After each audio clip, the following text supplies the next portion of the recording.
అస్సలాముఅలైకుం అందరికీ నమస్కారం. ఈరోజు నేను క్యారెట్ బిర్యానీ చేయబోతున్నా. ఎలా చేస్తున్నానో చూడండి.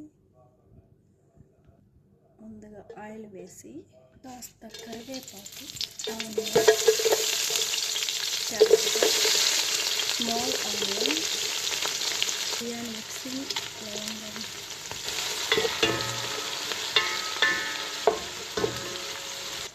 టమోటా.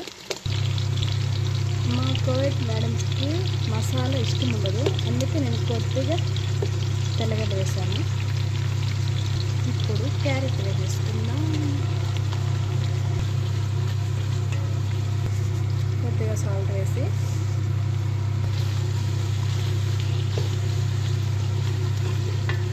ఇప్పుడు చికెన్ వేసుకుందాం.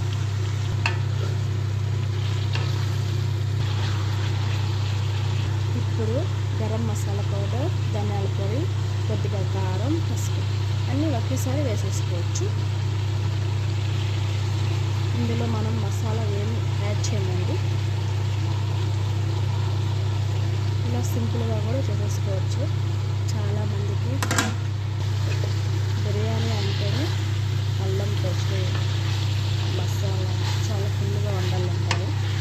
మా వాళ్ళకైతే అలా లేకుండానే చాలా బాగా తింటారు. ఇలాగే ఇష్టం అన్నమాట. చూసారా ఎంత బాగా చక్కగా ఫ్రై అయిపోయింది. 20 నిమిషాల పాటు బాగా ఫ్రై చేసుకుంటే అలాగే ఉడికిపోతుంది. మనం డైరెక్ట్గా వాటర్ వేయకుండానే రైస్ వేసేసి, నేనైతే ఇది కొద్ది జ్యూస్ తీసుకుంటున్నాను. తర్వాత రైస్ ముందుకి చాలా బాగుంటుంది చూడడానికి. అట్రాక్టివ్గా కొద్దిగా వాటర్ అవుతాం, ఎందుకంటే అడుగున అంటుకోకుండా ఉండడానికి, మాడిపోకుండా ఉండడానికి.